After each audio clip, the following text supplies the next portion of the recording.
March. Welcome everyone to our March Commission meeting. I will call this meeting to order at officially 12:31. Thank you for joining us. Members and guests and library staff, looking good.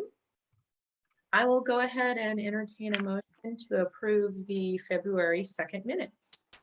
So moved. It's Ben. Okay, thank you. Second. Who was the second? Thank you, Commissioner Hanson. All in favor, say aye. Aye. Any Aye. abstentions, any nays? All right. Thank you. The minutes are accepted as submitted. Are there any requests for continuance? Okay. How about any non-agenda public comment? All right, well, let's keep moving then to our Friends of the Library report. I don't know if our friends are on yet. Do we have anyone from the Friends yet? If not, we can circle out of order and come back to the Friends. Okay, let's proceed then with our Foundation report. Hi, Patrick, welcome. Oh wait, hold on, I see Joan. is she I'm like, here? just kidding. Flying under the radar. There we It go. was like, I just was going to say something earth-shattering. Okay, Welcome, I Joan. was just promoted to a panelist. I was Ah, in another welcome. Zoom meeting and had to kind of leave that one quickly. How and are you hop. doing, Joan? Thanks for Doing joining us. fine. Joan is in high demand. Thank you for joining us. Your timing is perfect. Friends of the Library report, Joan. Okay, well, oh, I have the wrong have the wrong report up. Could I defer and come back in a moment Sure. because I have the wrong report on my screen. No worries at all. We are flexible. Patrick is always ready to go. Okay, we'll come back to you, Joan. Patrick. Not a problem. Good afternoon, everyone. Happy March. I feel like we just saw each other a couple weeks ago. Time is flying by. So a couple of updates. One, I think is going to probably be a permanent update for a period of time, again, with the master plan. So as you know, Misty and Raul were going to present the plan that you all approved at last month's Public Safety Livable Neighborhoods Committee. That has been postponed until March 9th. So you'll be able to join in and watch that if you would like. But the real exciting part about the master plan is that we are beginning to put together the scope for the next phase, which really outlines priorities. It outlines expenses. It takes a look at branch by branch recommendations, and it's going to give us an opportunity to get a little more information from our community members. There's going to be considerable amount of community engagement opportunities with this, including putting together some community advisory committees, other opportunities to present to various stakeholders, and a deep and meaningful connection to the city and the planning department, so that we are ensuring that the document itself is aligned with the city's direction and goals themselves. So we will keep you up to date on that. But if you would like to see Misty and Raul presenting on March 9th, the agenda, I'm sure, will be out very soon. The foundation is planning activities now for Library Giving Day and Library Appreciation Week. And I know that we have a lot to be appreciative of with our library and our librarians. And so there'll be activities. I think we're going to plan a couple of webinars, some interface engagement opportunities for donors and stakeholders. And so we will keep you up to date on that. And the foundation is, it's exciting news, is launching a new website on March 18th. And I just want to give a big shout out to Charlie and Jenna and the marketing team with the foundation, and the library executive team as well, who has worked with the foundation on the branding and the language and all of that stuff. And we're real excited. It is long overdue for a web refresh, and really does clearly outline sort of the work that the library does, the way that the foundation serves to support that, and the way that people can get involved and engaged with supporting their library. So we're looking forward to getting that out March 18th. Two more events that I did want to let you know about. The first, the foundation is, along with the library, is helping Jim Dawes' family present a memorial for him, which will be at the library in the Shiley event space on the 9th floor on March 19th at 2 p.m. Let me put the link to that. Mary Daw wanted me to make sure that that everyone had the link to that, and please plan on coming to join us. It should be a lovely event. And then the other event that I wanted to make sure was on everyone's radar is this evening's State of the Libraries and Parks event, also to be held up on the 9th floor at Central Library with a pre-reception at 5 o'clock, and then a hybrid event. It's going to be live, but also presented on Zoom. At 6 o'clock, it's an in conversation with Michelle Anderson from the Parks Foundation, myself from the Library Foundation, and our friend Lisa Halverstadt from Voices San Diego. And this serves as an opportunity to continue an educational conversation with stakeholders and constituents and supporters of the library. There's been a lot of news about the library in the last few months regarding both the budgets and capital improvements and maintenance needs and the amazing stuff that Misty and her team are doing. And so this is an opportunity to sort of pull some of that together for a very brief conversation, high-level conversation, the state of the parks and libraries. And that will be tonight. If you would like to join us in person, it would be at 5 o'clock. If you would like to join us online, I'll put the link to the invite here. You would be able to RSVP. And we're pleased to say that we've got some really great interested stakeholders that are participating both online and in person. And so people are, again, I said this time last year when we were doing the community survey. San Diego is eager to put its input into what the library is doing, understand the impact, engage with the library. And so I think this is a very positive step forward. So we'd love to see you this evening. We'd love to see you on March 19th to celebrate the life of Jim Daw. And looking forward to creating as many activities as we can to celebrate libraries and librarians for Library Appreciation Week. That's my update. If you have any questions, please let me know, and I'm always around at any time. Great updates. Thank you, Patrick. And can you remind me, just because I don't have it in front of me, the kickoff date for Library Appreciation Week? I don't have the date in front of me either. Okay, good. Now I don't feel bad. It's April, right? Yeah. Sorry, it's generally early to mid-April. Okay, perfect. Yes. I just didn't want to miss it. But thank you. Really also just congratulations on the getting ready for the website launch. That is a huge ordeal.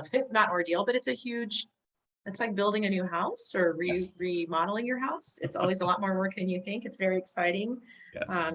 And wonderful opportunity to honor Jim Daw coming up on the 19th, and as well as tonight's State of Parks and Libraries. So my goodness, when do you all sleep? Not a lot. Great report. Thank you, Patrick, to everyone at the foundation, staff and board and volunteers. Great. Okay, shall we move on to Joan? Joan, Friends Report. Okay, thank you. Thanks for your flexibility. At the last couple of commission meetings, we shared the news of the 100th birthday of one of our longtime volunteers, E.T. Perry, who was actively involved in the day-to-day activities of our organization up until mid-March 2020, when we were forced to shut down due to the pandemic. I am saddened to report that E.T. passed away in early February, just 3 weeks after his birthday. Our organization, the Friends of the San Diego Public Library, is following through with the plan for the E.T. Perry Centennial Chapter Award, which will honor E.T.'s passion for helping out so many of our smaller Friends chapters over the years with his treasurer expertise. This will be a grant awarded annually to assist Friends chapters which are in transition or otherwise facing challenges serving their libraries. We are about to announce the availability of the 2022 John Mcallister Memorial Library Scholarship for library staff who are pursuing degrees or certificate programs in library and information science or related fields.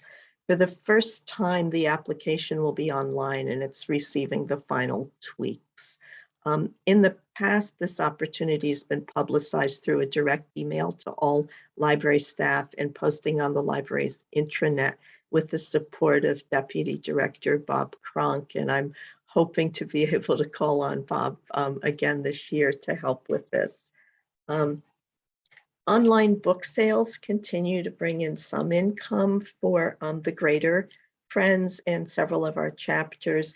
And Friends chapters are pretty successfully holding indoor and outdoor book sales. And the Friends used bookstores are gradually opening further.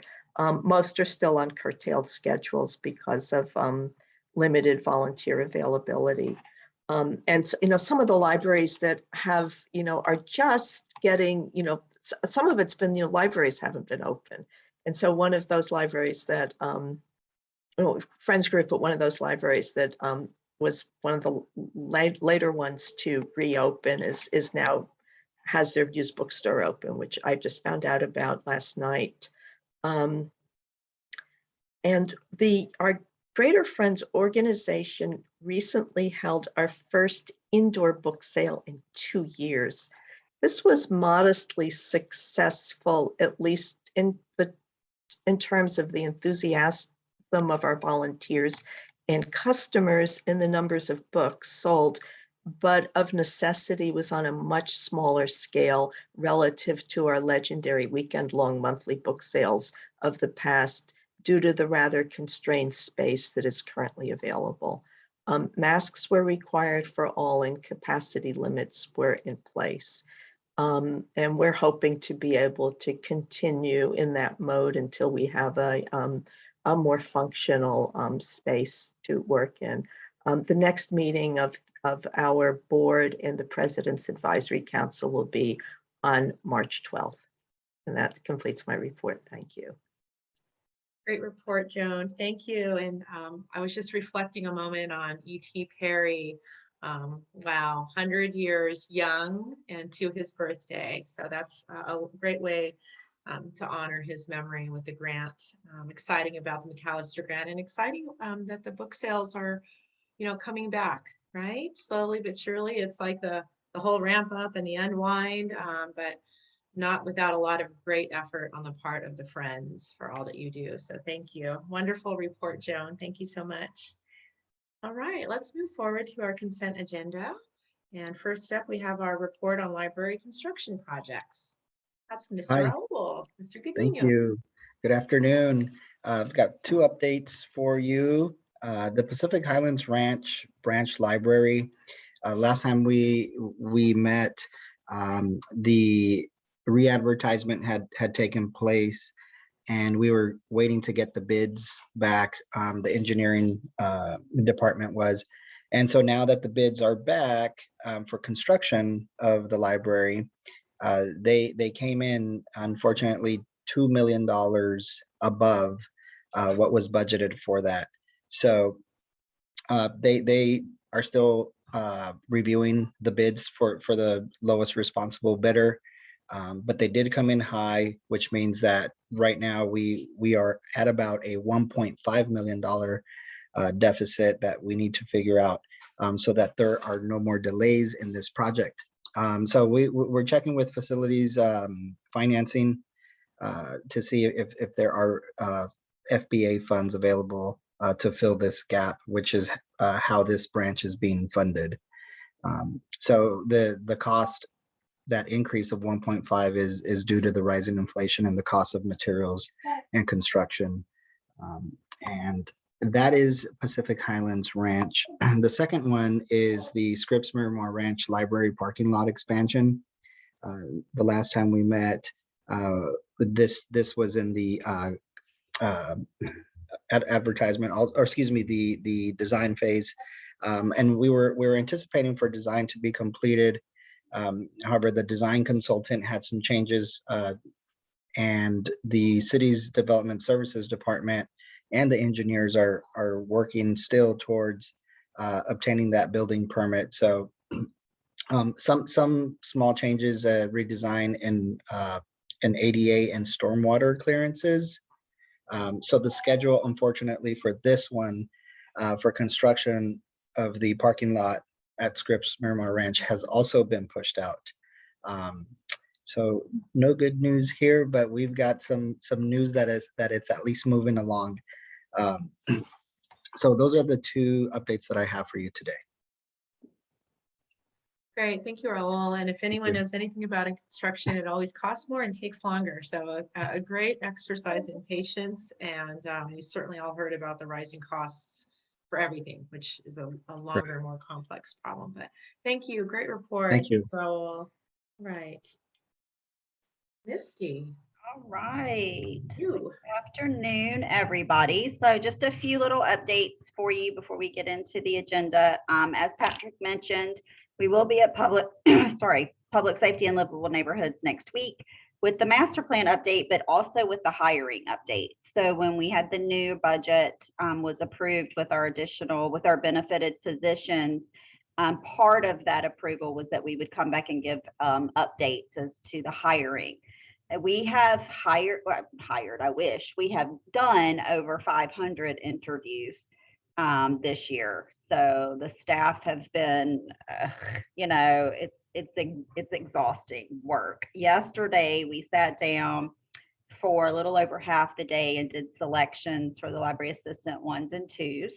We have made selections for all but about 20 of both of those. So that's about 145 positions that we've made. So as long as we get everybody to accept, we will be in excellent shape to get everybody reopened and to start opening on Sundays.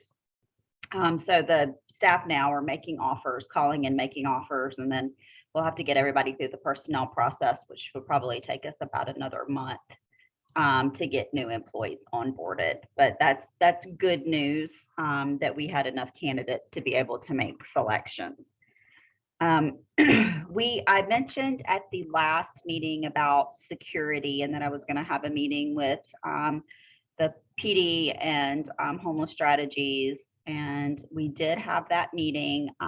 What I am finding, and I think that I didn't realize the impact, and you probably all are aware of this as well, that with Omicron, they stopped intakes at the shelters. And that is why we saw a really large increase in the number of unsheltered sleeping around the building. They have started intakes back. They've started doing intakes, although it is slow and not ramping up as quickly as many of us would like, but they are starting to ramp back up. They have also been focused really heavily on Midway area, but I did get a commitment from Captain Takeuchi that they would send staff over to the library to help the security kind of get people to move, on, particularly in the mornings when the kids are coming to school at E3.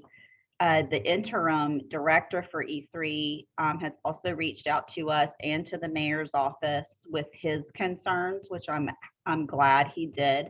We have a meeting with him next week, also with the mayor's staff and with the director of homeless strategies to talk about what are some next steps that we can take and what are some, ways that we can mitigate kind of what his students are seeing on their way into school.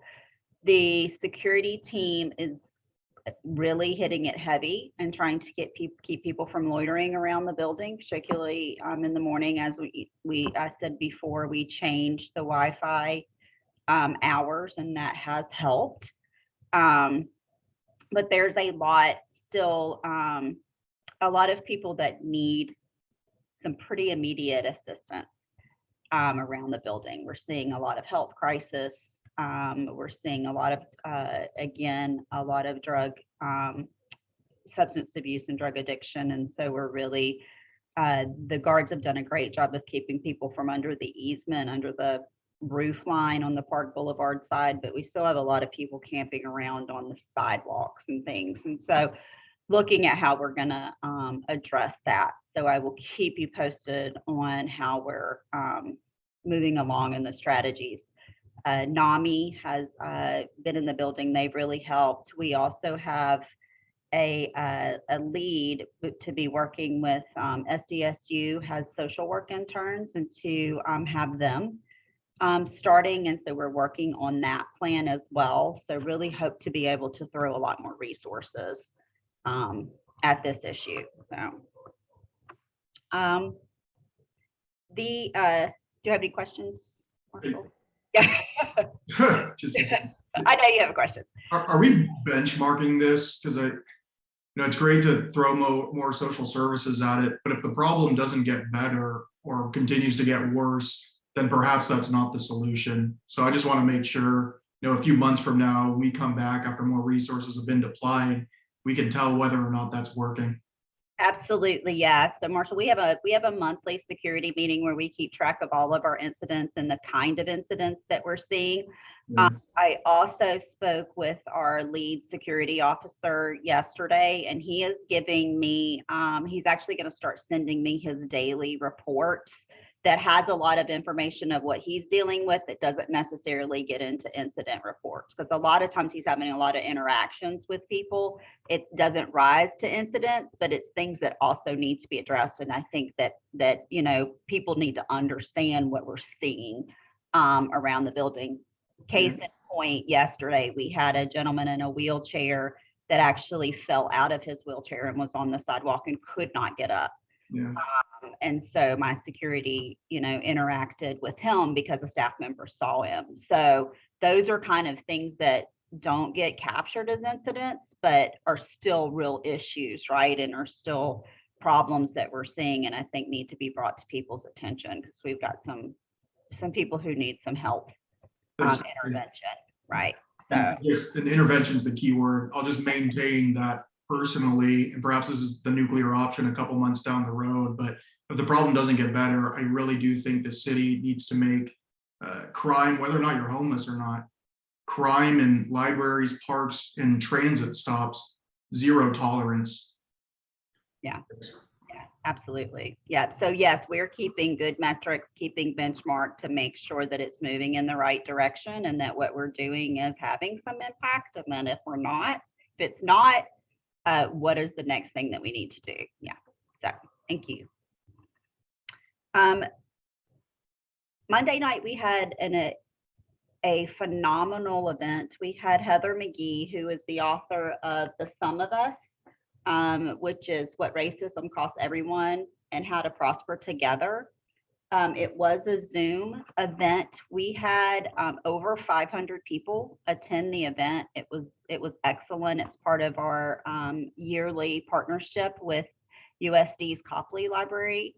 I think every year we outdo ourselves on this event, so I'm not sure how we're going to top it next year, but somehow we seem to be able to do it. So, but that was a great event. And then the last thing I want to mention is that we do have a new commission member. So Commissioner Fitzsimons did term off. She is being replaced by Shauna Hook-Held, who was confirmed last month at council. She works at UCSD. She does a lot with the Student Center and student success. So really excited. She's excited. Unfortunately, she's on vacation this week, so she could not be here, but she is excited to attend. And then Ben was reappointed. Ben, you were reappointed for a month, but I have been assured that you will be again reappointed for your full term again, but it was just that they had to appoint you and end it in March 22nd because that is the way the ordinance is written. So Yeah, well, they walked through that. yeah, so and see, I haven't heard if I was reappointed. And I I was with Ben. yeah, I have reached out to them. Matthew Gordon. Should I leave? Should I leave too? I didn't hear either. Matthew Gordon, Defectors. overboard the commissions, has left the city, so it is moving over to Chida, who is with the mayor's office, and she's going to be taking over that. So there's going to be a little bit of a delay in processing the reappointments and things, but I have inquired, and from what I have been told, that everybody that put in their application to be reappointed will be. So they'll just, and I think maybe they're waiting till March now because of the 1 month reappointment. So none of you are off the hook. No one is off the hook until But for the record, I do want to acknowledge Commissioner Fitzsimons. Misty and I have talked to her separately, but just for the record, I really wanted to thank her for her leadership and service.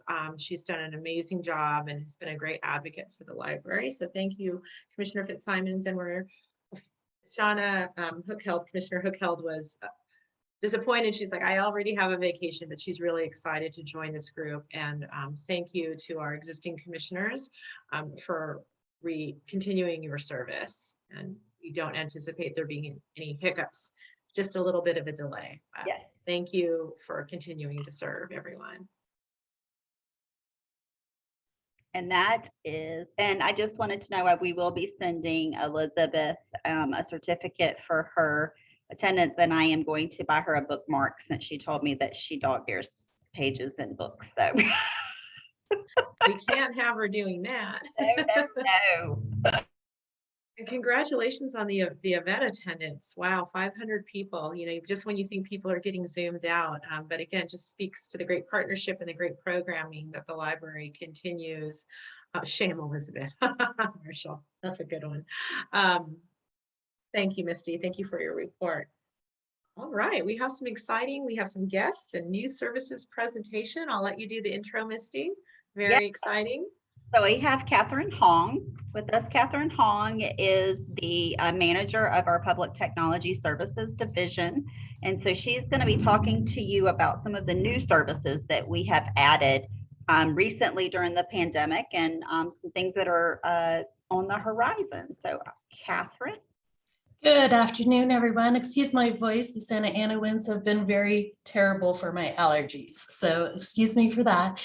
Thank you for giving us a little bit of time for us to share our library services reimagined is what I named it. As you know, we have to pivot, our favorite word, pivot.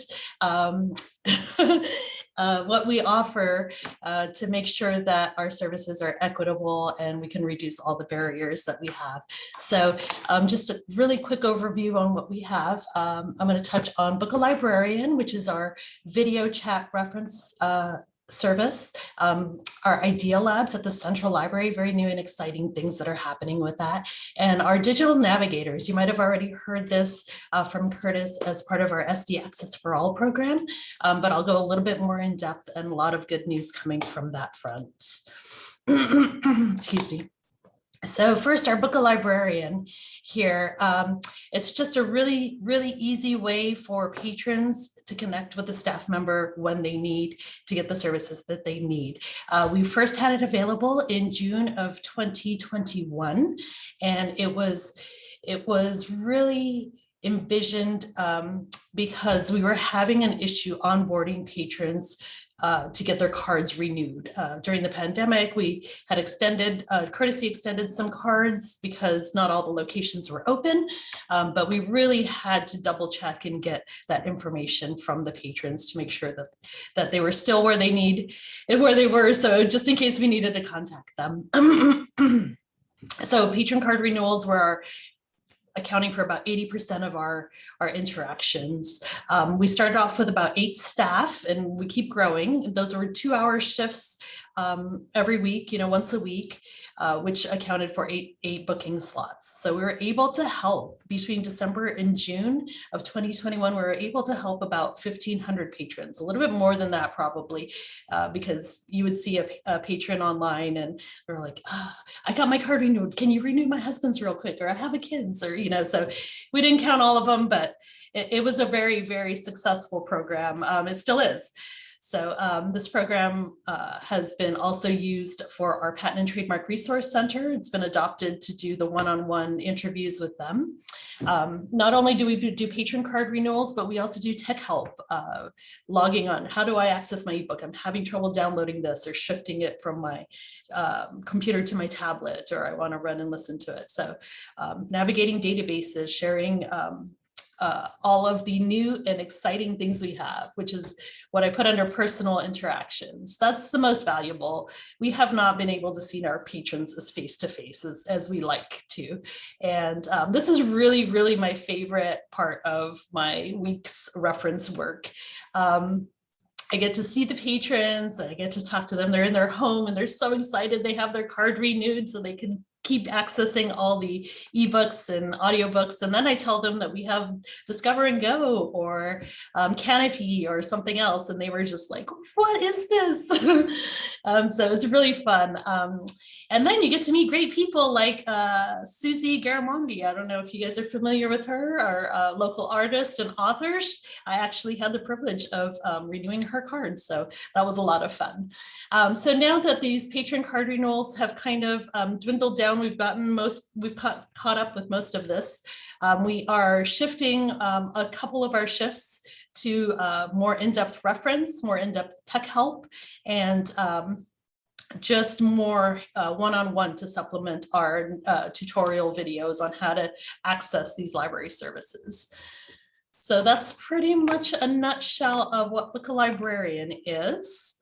And here's a couple of great quotes. My favorite is the first one here. Utterly fantastic, kind, caring, problem solving. If we could get all government workers to act like this, I'm looking at you, DMV, it would change the world.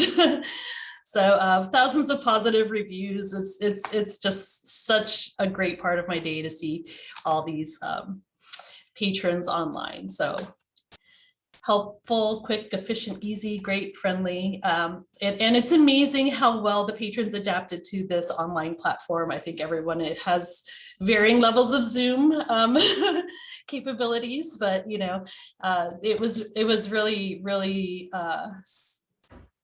fairly seamless, I want to say, for the adoption of this technology.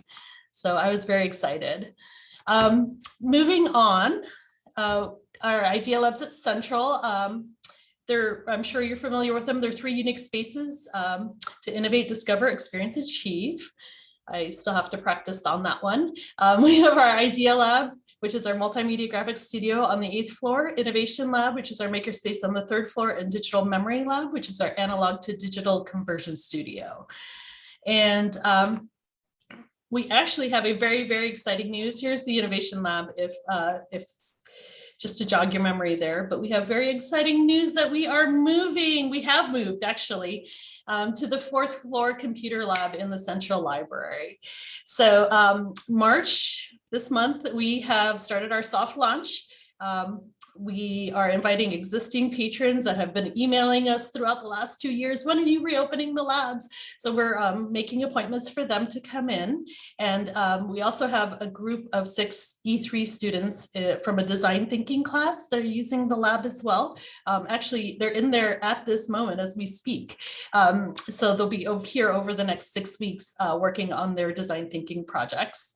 And we'll have, it's going to be an appointment-based setup so that we can control the number of people in there at one time. You will have to wear a mask because it's a close encounter space.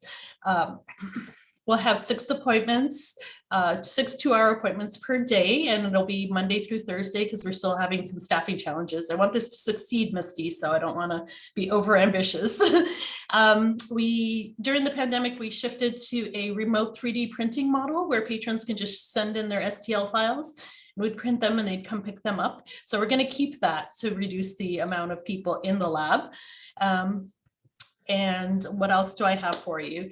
And we officially want to open it up after I think we can get through all the patrons that need to use the space. We want to officially open up National Library Week, which is April 3rd through the 9th, Miss Wendy. So April 4th is our tentative target date. So some of the benefits, staffing, as you heard Misty speaking to the staffing issue shortage, going from 3 labs to 1 lab will reduce the number of people that need to staff the space. Our ultimate goal is to have the lab hours coincide with the open library hours. So we'll have more access that way.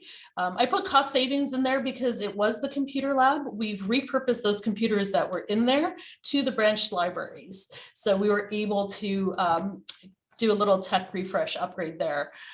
New library opportunities. So the old spaces are hopefully planning to be transformed into other spaces for other grant funded projects, and multi-lab uses. One of the problems we're having all of our labs separate was that there are services in each lab that could have been used together, but you would have to go to the 8th floor, then come down to the 3rd floor. This way, it's just a nice flow of services. Sorry, I get excited and I talk a lot about this stuff. So this is the before. This is the computer lab with the 40-some computers, and this is after. And I invite you to come down, take a tour. I'm happy to show you around. Here's our 3D printing. This is our idea and digital memory lab area and our sewing area. So nice little big tables, big wide open spaces, lots of really fun stuff. And the last thing, I know I'm running short on time, I wanted to touch on is part of our SD Access for All project, which is our digital navigation services. Falls right into here. This is a little old because we have our 200 mobile hots, or sorry, 2,000 mobile hotspots checked out now. So those have all been deployed. So it's a very, very successful project. So digital navigators, they're one-on-one personal assistance to meet patrons' technology goals.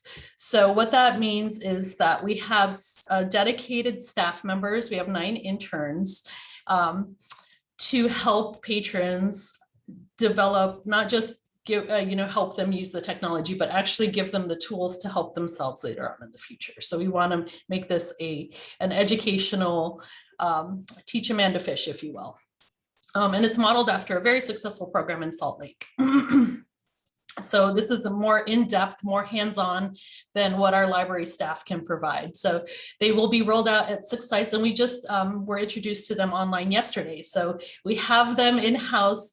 And what I'm most excited about is that they speak multiple languages. So they are part of the community. They understand the needs of the community. They have personal inspirational reasons for why they want to become a digital navigator. Their parent has trouble connecting. They themselves needed devices. And so it's not just about connecting and helping with technology, but it's the holistic approach, getting them to connect to devices, getting them Wi-Fi, and getting them to, having the tools to succeed on their own, closing the digital divide.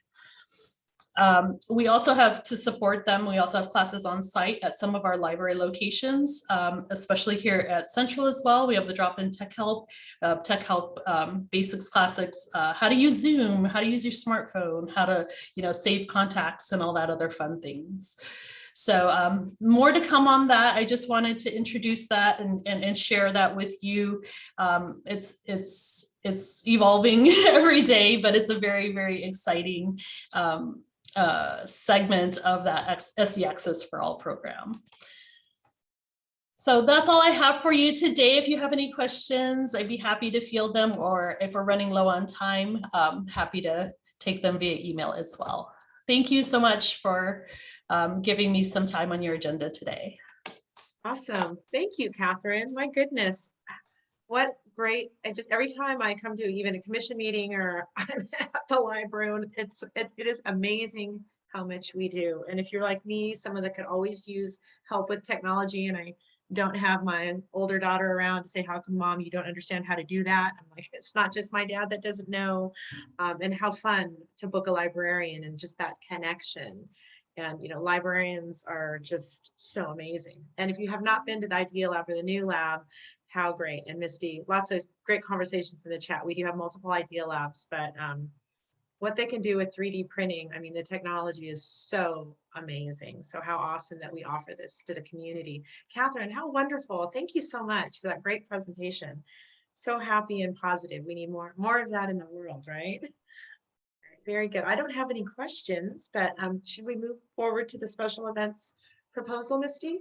Yeah, I'm going to share my screen here.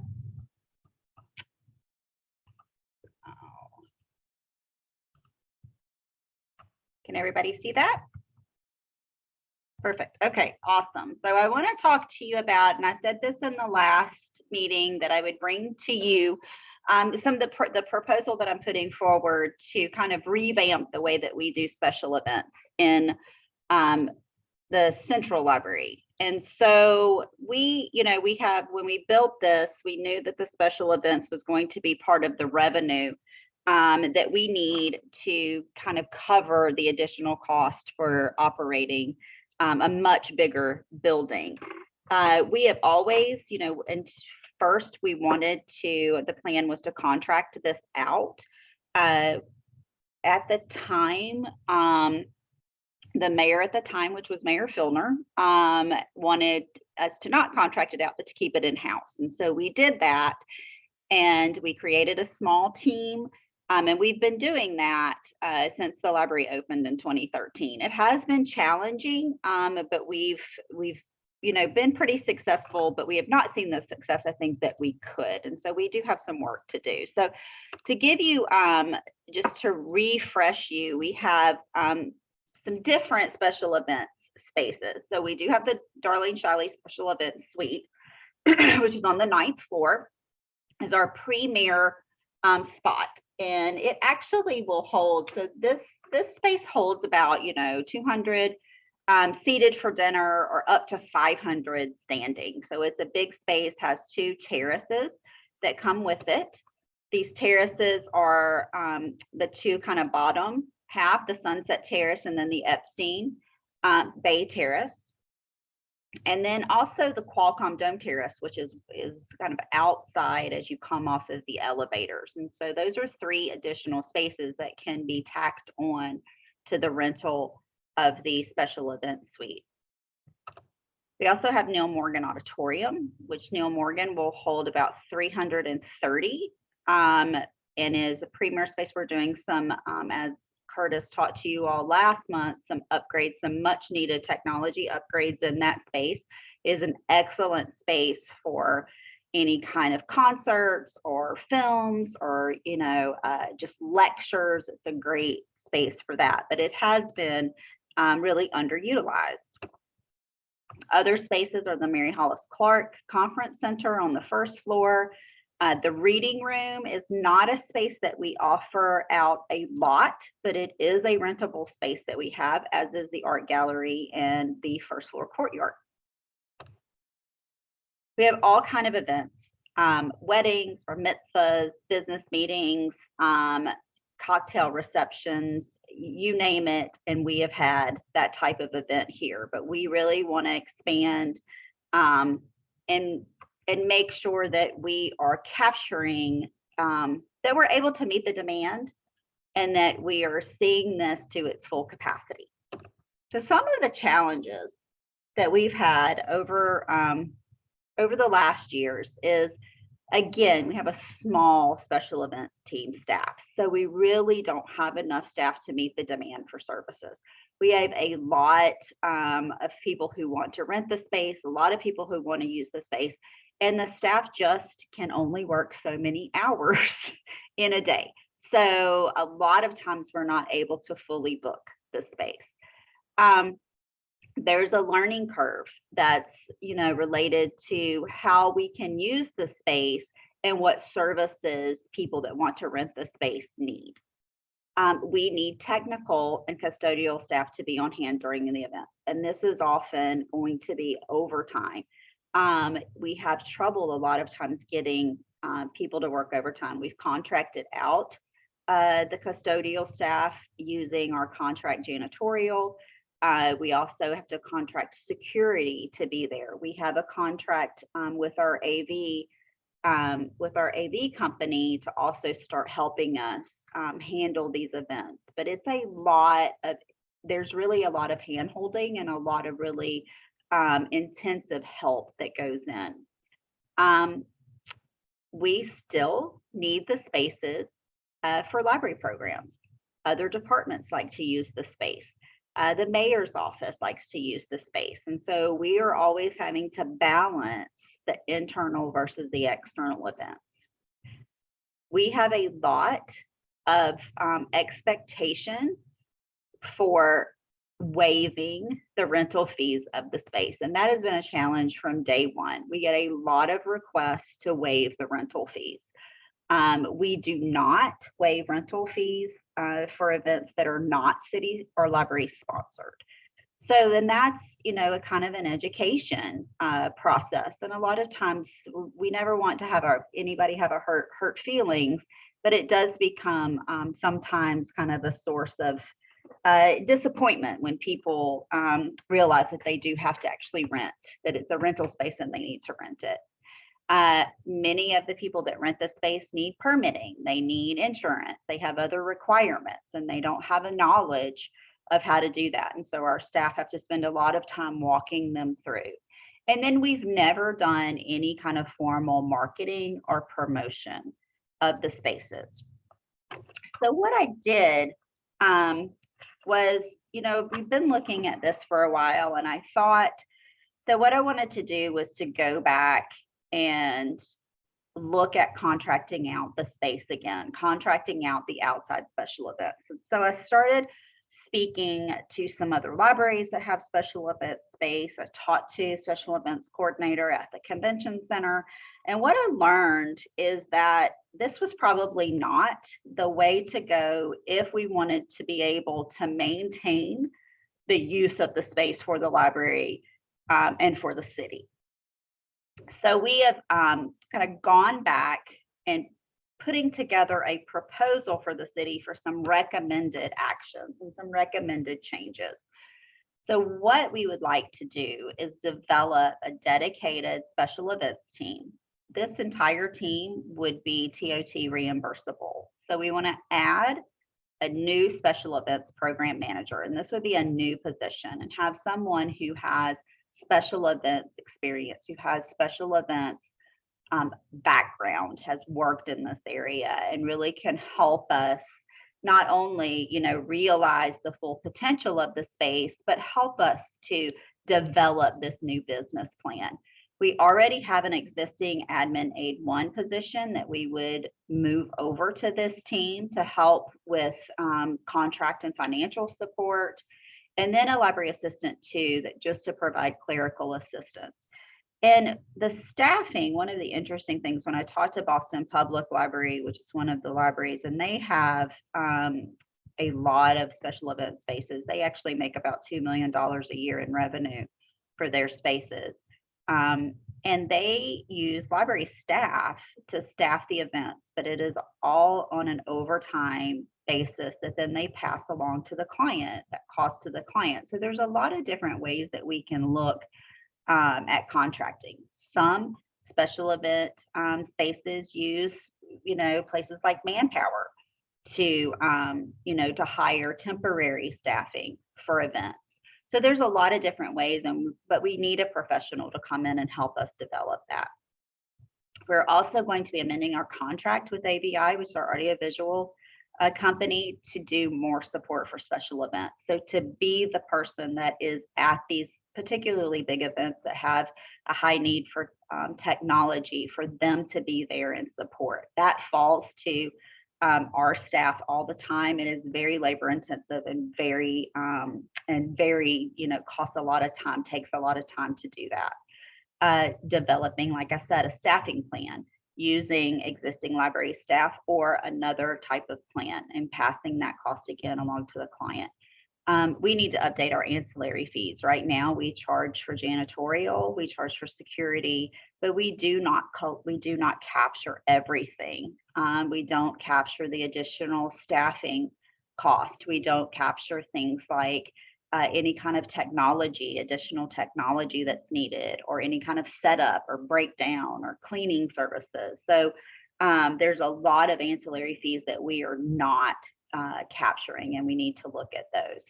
We also want to look and see if our custodians, in-house custodians, are going to be able to provide the support, or if we're going to need to do a more extensive contract with a janitorial company. Metrics is a big thing.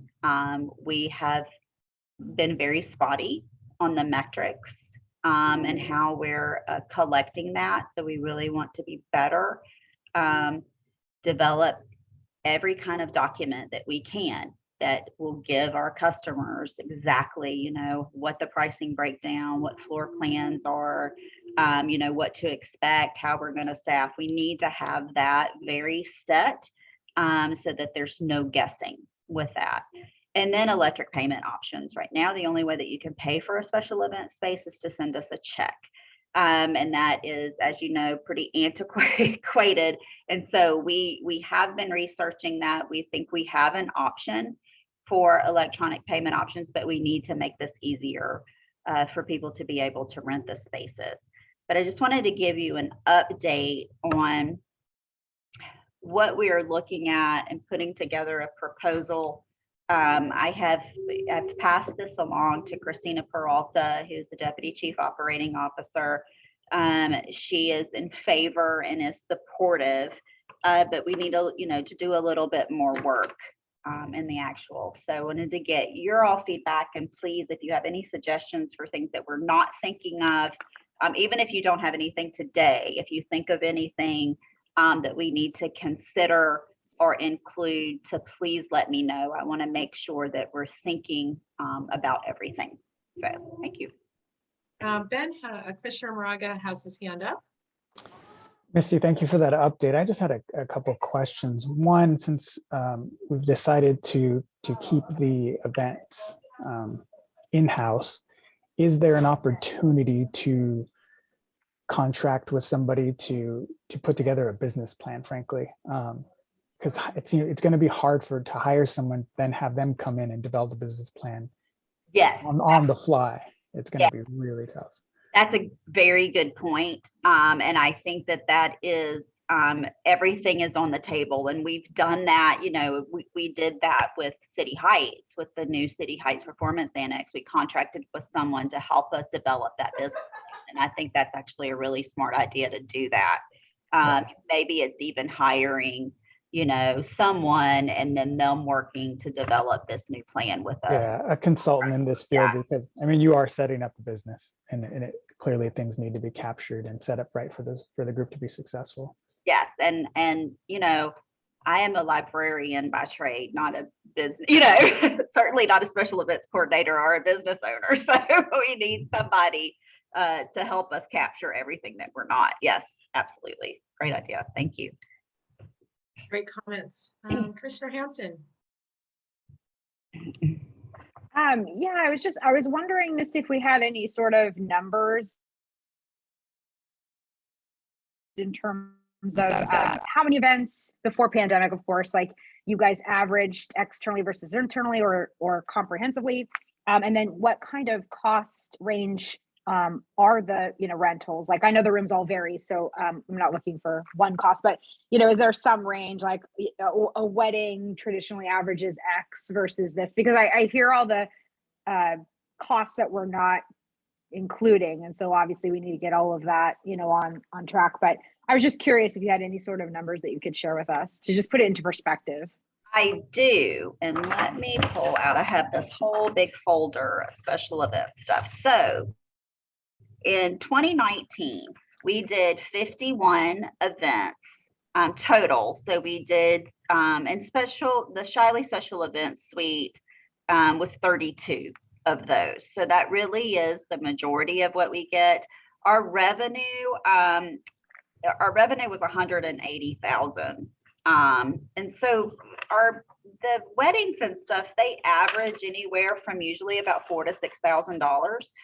So our room rentals are about, for nonprofit, I think it's 400, and for profit, it's like 500 an hour with a 4-hour minimum. So we know that we need to look at the rental. We are way below market value. And we had the user fee. Had the user fee study for the city, and we chose at this time not to increase ours just because we knew there was some work we needed to do.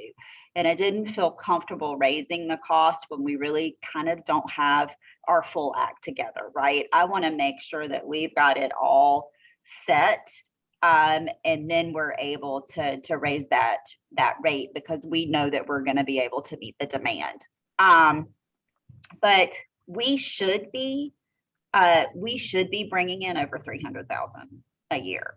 That really is probably easy to attain if we've got enough, if we've got if we're able to use it to the full capacity, I mean, I think we could bring in probably 500,000. I was gonna say you could, especially whenever if you ever have a space where you can do weddings. Yeah. And we have, I mean, I don't think I have the numbers in here, but we probably do 15 to 20 weddings a year. But you know, we could almost probably have a wedding every weekend in that space. It's a beautiful space for weddings. And in that vein, I had a friend that got married there, and so that's part of why I'm curious. But in that vein, I think also when you start looking at candidates for that position you mentioned, you should look at the hospitality space, and make sure that whoever's recruiting for that position knows to cast that net in that arena, because those are the most skilled people you're going to find. Is, you know, those special event planners or coordinators that held positions at resorts and the like for several years. They're going to know how to balance your demand in terms of internal versus external, how to juggle the nonprofit versus the for-profits, and you know, all of that. But I like Ben's idea. He's absolutely right on in terms of having to have some more of that concrete information in advance of even getting those things established. But thank you for sharing those numbers. I think that's telling. And I think, yeah, it's a shame that this is a resource that we're not completely capturing, you know. Sorry, one last question. I'll let my other fellow commissioners ask, but where exactly do those funds go? Where does that revenue go? How is it used? Yeah, so it goes to the general fund. So it does go to the general fund. And another, yeah, I know. That's why we want to keep really good metrics on it, so we know how much we're contributing to the general fund. But since we're a general fund department, you know, the idea when we first opened was that this would offset some of the additional cost for operating the new central library. The other part of this that I should mention is that we comp, and I don't have the numbers in front of me, and Raul, I don't know if you have the numbers, but we probably comped about 80 events last year, you know, right? So there is a lot of use by other city departments, a lot of use by, you know, we have a lot of partners that want to use the space. And so we need to figure out a better way to balance that. Because if you've got a lot of comped events, then you don't have the space or the time to rent, and it's missed opportunities. You're leaving money on the table for the so we've got to figure out a better way to balance the free versus paid events. I just wanted to mention that Oscar put in the chat the link if anyone wants to look at the current rental rates. And then Steve had a comment in the chat, our foundation board chair, and was asking if any nonprofit organizations have been provided no cost opportunities to hold board or other meetings at the meeting spaces. I don't know if those are some of the folks that have been comped, or I think they have the nonprofit discount rate, right? Yeah, so we have a lower nonprofit rate. And so we do not we don't have a free just for board in our special event spaces so shyly. So we will try to push them to branch libraries. We don't have any fees to use any of the meeting rooms in our branches. We eliminated those rental fees a few years ago because we wanted the community to be able to use the spaces at the branches. And so we really try to steer people to those spaces rather than using our special event suite for board meetings, or try to direct them to like Mary Hollis Clark, which is like $40 an hour. So that's you know, but it doesn't mean that we don't get a lot of requests for, and we have a lot of people that, you know, try to, you know, we'll try to call in favors. So it's a challenge. Yeah, it's a challenge. Which is exactly why it's great to come up with a plan and to have a designated person, because those of us in the nonprofit space, I mean, special events are can be so draining and so time consuming, and so many details, but it's great to be looking at how do we best monetize these revenue opportunities to support the general fund and also as a way to showcase the library. So I think Commissioner Moraga was right on it about having, what's the overall plan? There's so many different things to look at, different spaces. It's so Commissioner interesting. Sitala, did you have a question or a comment? It looked like you were maybe going to have a question. Everybody has asked the questions that I was thinking. Okay. So as it's been going, people have been asking the Got questions. it. Okay. First of all, I just want to commend you, Misty, and your team, because as Wendy and everyone else has said, we know how tough it is to manage just the logistics and, extra time and so forth and so on. So the idea of that business plan, I think, is really necessary.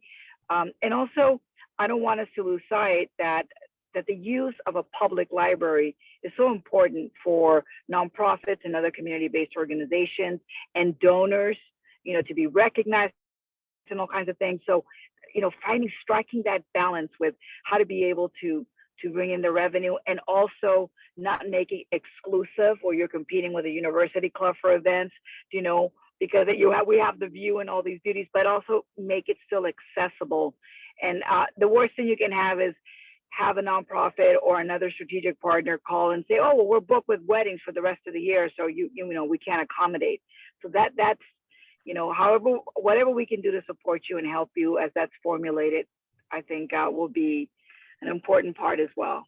Thank you. And that's exactly why I was so leery about contracting it out completely, is because I did not want to lose that ability to be able to, because I knew if we had an outside company or an outside to take it over, they're going to be concerned about revenue, right? They're going to want to make the most money, and they're not going to only revenue right?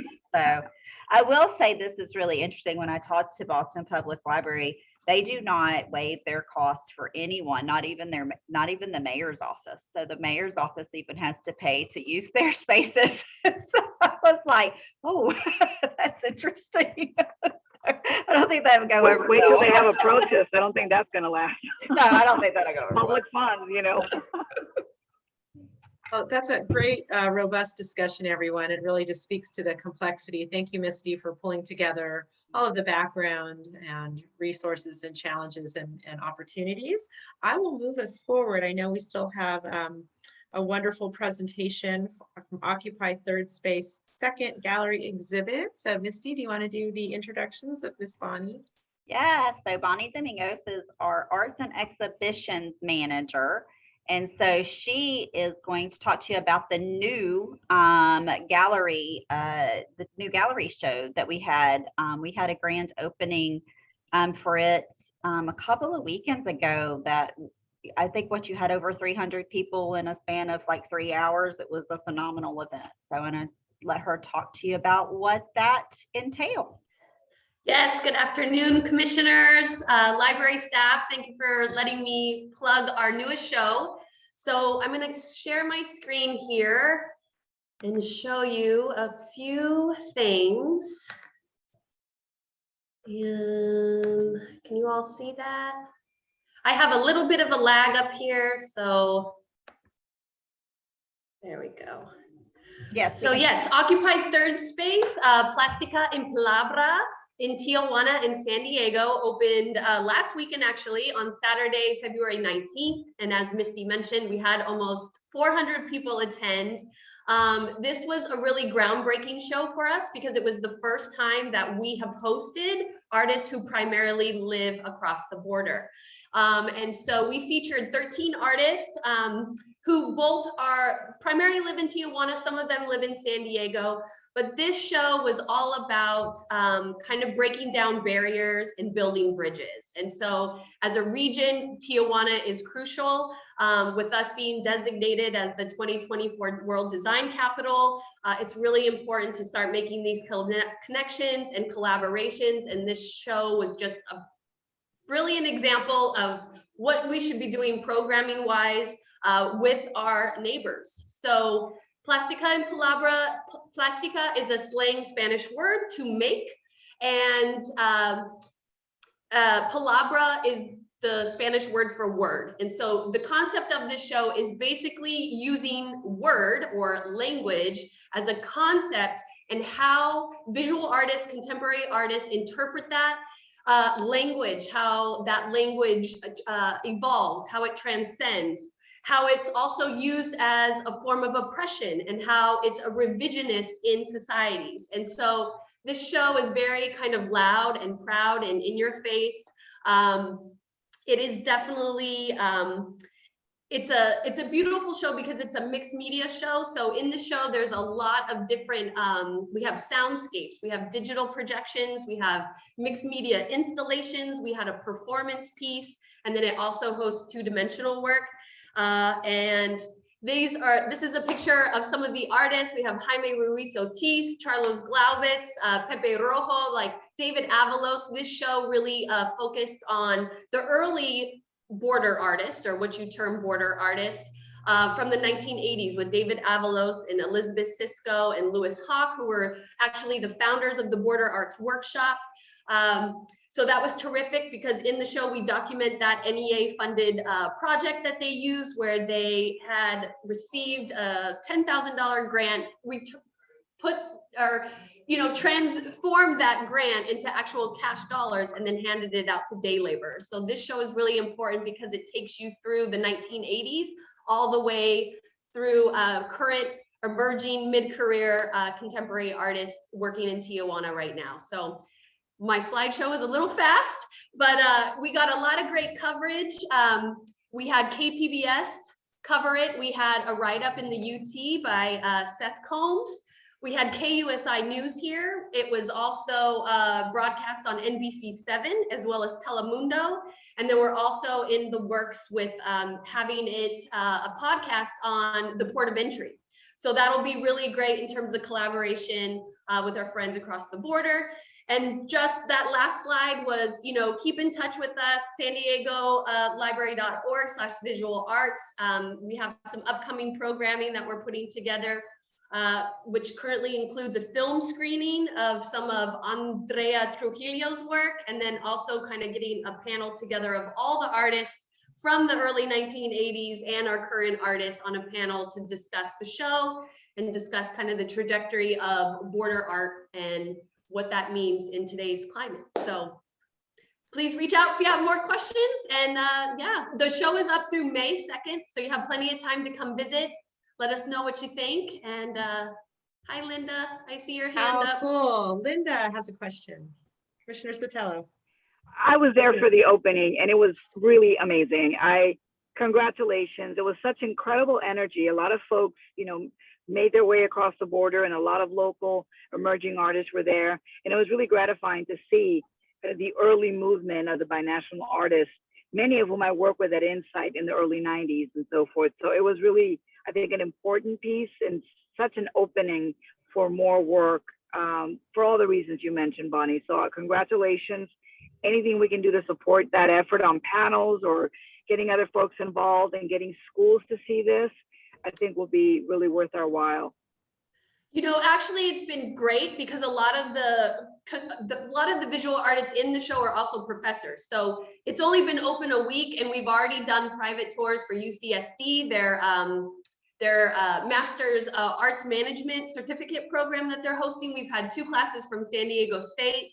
We have more planned to come. So that's been another kind of unintended, synergy that's happened through the show is that these professors, although they're practicing artists, they're also professors and they're bringing their classes. And so that's been tremendous. So yeah, we look forward to doing more of that. Great job, Bonnie. Thank you for that presentation and high compliments from our museum expert, Commissioner Sotelo, and wonderful on all of the press coverage as well, because you think about all of those eyeballs that may not have known about these artists or what is here at our library. So that's just fantastic. Yes, and definitely our spaces too, right? Yes, we got to show off a lot of our spaces. And we have folks still have time to come check it out. So thank you for that. How exciting. Yes, love your energy. Great presentation. Right. Well, moving right along. Misty, do you have anything else or else we'll move forward to commissioner comments? That is it for us. Okay, great. Any commissioner, I will entertain any commissioner comments. Okay, all right, moving forward, any other business or items that folks would like to discuss? Okay, well, thank you everyone for joining today's meeting. Thank you for all of the great presentations, for everything you are all doing every day to support our libraries. I know there's a lot of long hours and hard work, and you know, despite everything that's going on globally, there's a lot of really great things happening in our community. So thank you and appreciation to all of you. Again, friendly reminder, we hope to see you tonight at the State of the Parks and Libraries. And until next time, have a great afternoon. I will go ahead and adjourn the meeting. Oh, One wait, last Jennifer. question for Are you Misty, waiting just or a very- question? Very Or quick Linda question. and then Jennifer. Okay. Misty, when you get that job description or whatever you're going to put out for the event planning senior person, can we make sure to get a copy of that? There's many event planning organizations, some of the ethnic organizations that are super active and incredibly talented. And we want to make sure that it gets into the hands of all kinds of folks. Glad to help with that. Absolutely. That would be fantastic. Thank you so much. Yes. Great offer. Thank you, Commissioner Sotelo. And Jennifer Jenkins, did you have a question or were you waving? I was just waving. Good to Okay. see everybody. Good to Have see a you great too. rest of your week. Great. Thank you, everyone. Have a great afternoon. Take Thanks. care. Bye, everybody. Bye, everyone.